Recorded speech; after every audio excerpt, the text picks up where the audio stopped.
may alok pong financial program ang DTI, Trade and Industry Department, sa mga maliliit na mga negosyong naapektuhan po ng Bagyong Christine.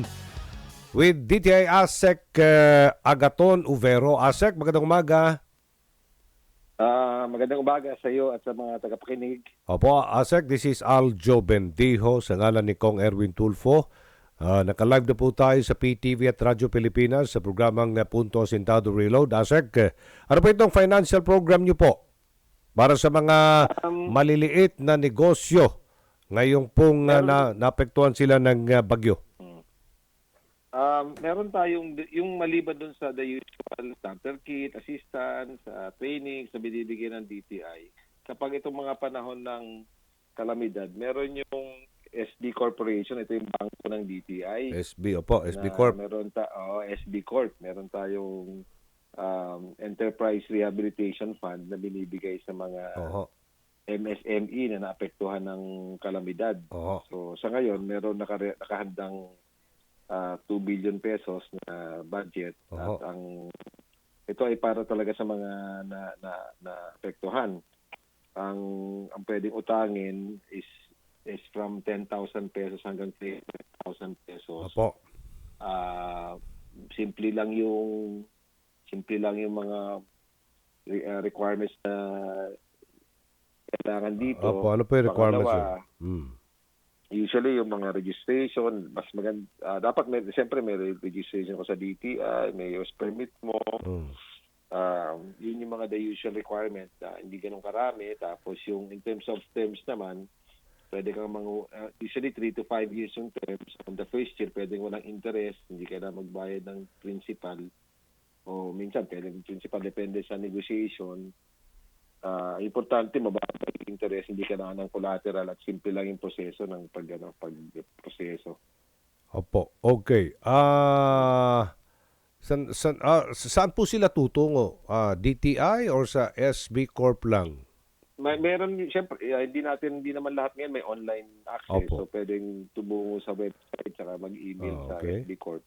Okay. Or, pwedeng tumungo sa ating mga negosyo centers o sa mga DTI offices para magtanong at mabigyan ng abiso, advice sa paano ma-avail tong Enterprise Rehabilitation Fund. So, karamihan naman ng mga negosyo center natin bukas na at handang tumulong sa ano ba ito? Limited lang ba ito? ASEC? So, or ano naman, moving ng open lahat, sa lahat? open naman siya sa lahat ng SME basta pumasa doon sa requirement natin na kailangan may DTI registration ka or SEC. Malamang DTI registration yan, mga sole proprietorship. Okay. Pangalawa, moving naman yung number na yan kasi habang may umuutang, meron naman nagbabayad. So long as meron pwedeng pautang na mga may pondo yan, open yan sa mga naapektuhan ng mga... So, hindi siya limitado, no? Is limited slot, ika nga. So, Opo. as long as maraming naapektuhan, gaano ba karami, may pondo tayo para sa kanila, para sa loan. Kasi meron naman yung napautang na at nagbabayad na. Okay. Nagbabayad na. So, moving yung pondo. So, minsan mababa ang available. Minsan, kung nagbabayad, nadadagdagan na naman. Okay. Kasi marami nagtatanong sa akin yan eh. May konti silang sari-sari store. Again, ano po requirements, sir, no? Again, para malinaw sa kanila. Ano lang, DTI registration, yung mga government ID,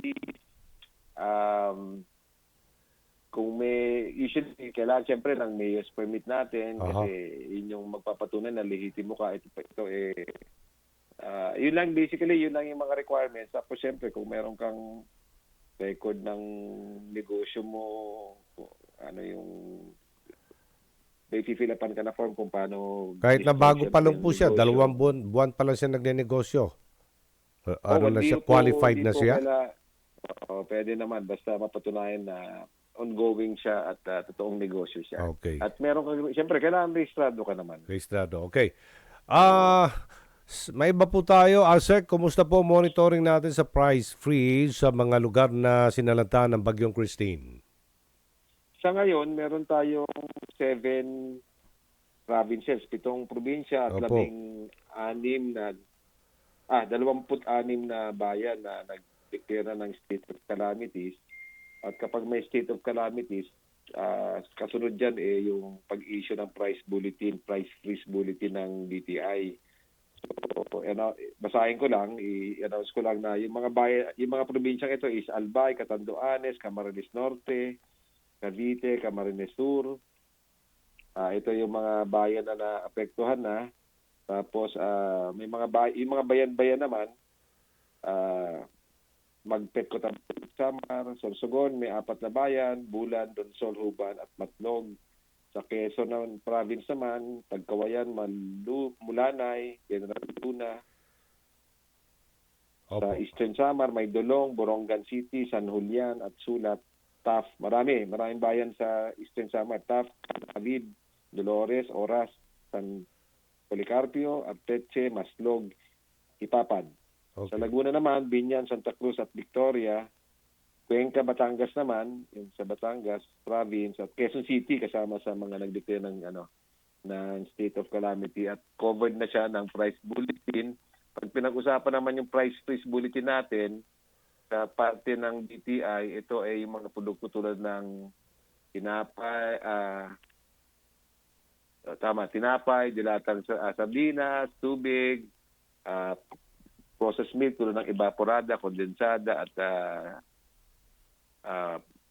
yung mga dried milk, tapos instant noodles, coffee, salt, sabon na panlaba, panpaligo at kandila.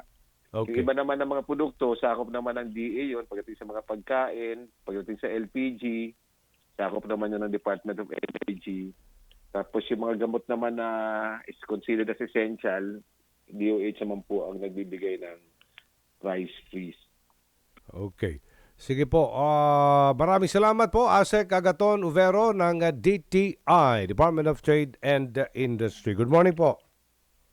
Good morning po. Salamat po, Aljo, at sa mga tagapanig. Thank you. Calamity loan tayo na ino-offer po ng SSS na napakalaga nito para sa mga nasalanta ng bagyo. Jay Labadia ng SSS. Jay, good morning. This is Aljo Bendio sa ngalan ni Kong Erwin Tulfo. Good morning, sir. Yes, Jay. Ano itong mga calamity loans na ino-offer ng SSS? Paano mag-apply niyan at sino ang qualified? Para po sa ating mga members, sir, yung ino-offer po ng SSS is ating salary loan program. Okay. And meron din po tayong yung ating pension loan program para po sa mga retiree pensioners po. Okay. Okay. So mga voluntary, meron? For Remember? all po yung ating salary loan para mag-qualify po tayo. Ito po ay ino-offer natin sa mga employed, voluntary members, Okay. self-employed members din po. Okay. Basta po ang qualifications po natin, meron po tayo at least 36 na contributions and within 1 year dapat meron po tayong 6 na buwan na posted. Anim na buwang contribution. Okay. Within the year. And at least 36 months, tama ba? 36 months po. 36 para months. makapag-qualify for a Okay. 1-month loan. Okay. Kung gusto naman ho nila for 2 months loan po, ang requirement po is 72 months. Magkano po ang pwedeng hiramin? Para po sa ating 1-month loan po, ang maximum po is nasa 20,000 Okay. based on sa kanilang monthly salary credit. And for a 2 months loan naman po is 40,000 po ang maximum. Paano po tayo maka-avail itong 2 months maximum na ito? Pagka meron Loan. po tayong 72 months po na contributions, qualified po tayo for a 2-month loan po na salary loan. How about kung may existing loans ka? Kung ang member po ay may existing loan, dapat po at least makapaghulog na po siya ng 1 year. Then yung balance po ay i-deduct na lang po ng ating system yan. Hindi siya pwedeng kumuha ng 2 buwan na loan? Kung qualified po, sir, for 2 months loan, pwede naman po. Basta kung kung may existing balance, dapat naka 1 year po na nakapaghulog na po yung ating member. Ang term kasi ng ating salary loan is for 2 years po yan or 24 months.